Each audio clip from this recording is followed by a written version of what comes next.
Have you ever taken one of your most boring, mundane, maybe even slightly embarrassing everyday experiences and thought, you know what? I could turn this into a multi-million-dollar empire. Well, probably not. I mean, most of us don't.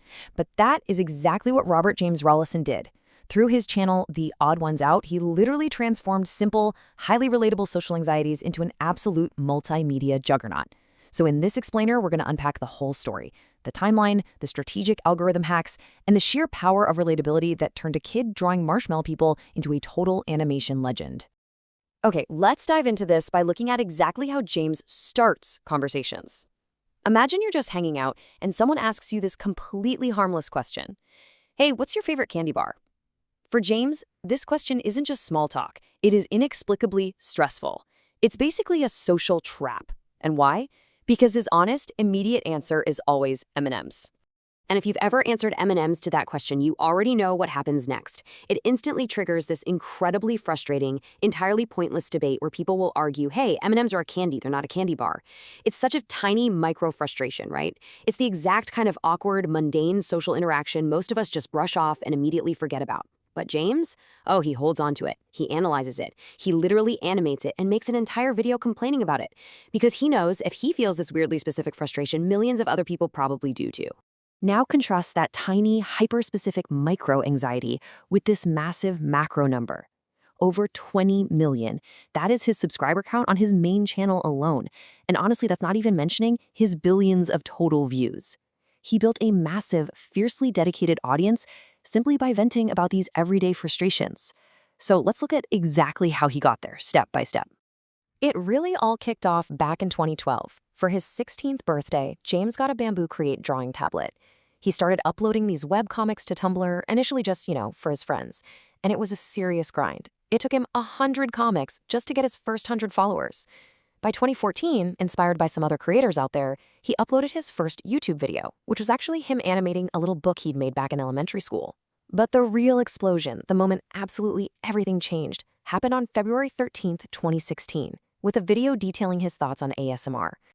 To put that into perspective, before his ASMR video dropped, James was pulling in a respectable 15 to maybe 20,000 views a day. But after, his daily views literally multiplied by 10. He was suddenly averaging between 100 and 200,000 views every single day. That one single video rocketed his subscriber count from 20,000 to over 100,000, almost overnight. It proved that his unique, conversational, highly personal storytelling was just deeply resonating with viewers. Section 1, the Subway Phenomenon, Animated Gold. And this brilliantly illustrates the turning point of his career, which came from animating his time working at a local fast food sandwich shop. Now, he intentionally mispronounced it Subway as a joke to avoid copyright issues. And let me tell you, the internet absolutely devoured it. These Subway videos are legendary because they focus on these hyper-specific, hilarious anecdotes. Like this one time, a customer ordered 2 pastrami sandwiches, which was the most expensive item on the menu, but then flat out refused to pay the $10 because he hadn't read the menu correctly. So James worked out this ridiculous compromise. He actually paid $12 out of his own pocket for one sandwich just so he could eat the other one himself. It's brilliant. It perfectly captures that universal, soul-crushing frustration of working customer service, but he wraps it up in this comforting, humorous animation. And the audience response? It was absolutely staggering. I really want you to pause and absorb this number for a second. 300,000.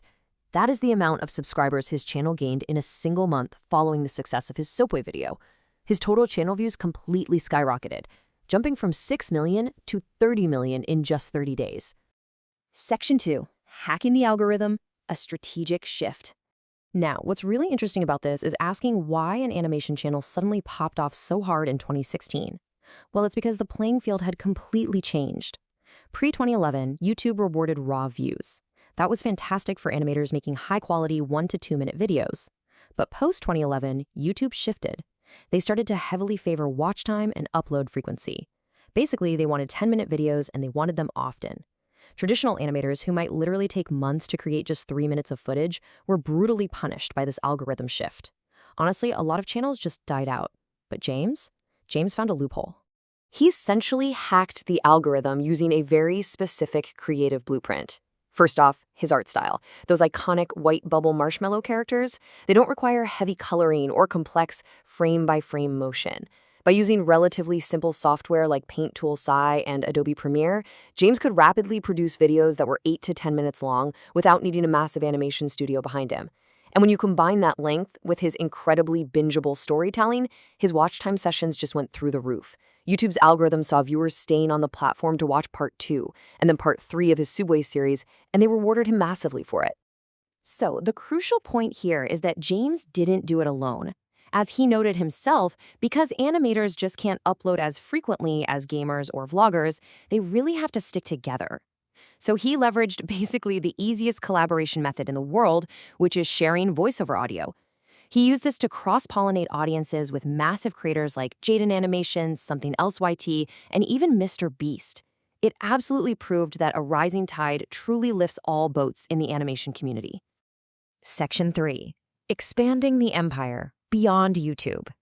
Once he conquered the YouTube algorithm, James made a massive strategic pivot. He took his digital brand off the platform and completely transformed TheOdd1sOut into a physical, traditional media juggernaut. And what makes his expansion so fascinating to me is his absolute dedication to authenticity. Unlike a lot of creators out there, James notably avoids traditional brand sponsorships in his videos.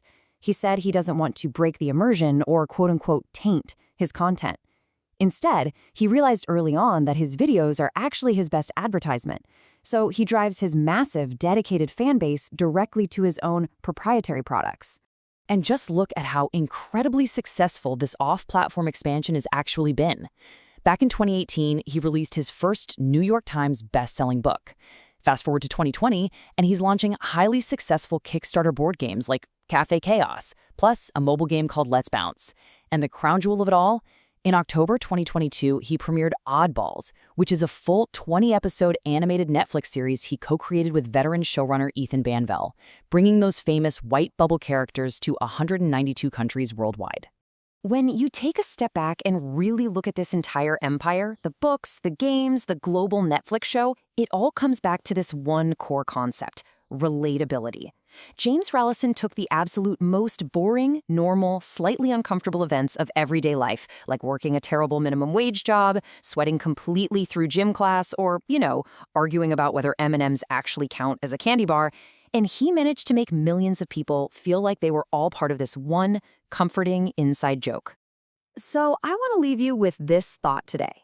We all have those tiny, irritating moments in our day that we just brush past and ignore. But maybe we shouldn't. What is your completely mundane, incredibly awkward frustration? Because if TheOdd1sOut has taught us anything at all, it's that your most annoying, everyday anxiety might just be the exact thing that connects you to millions of people.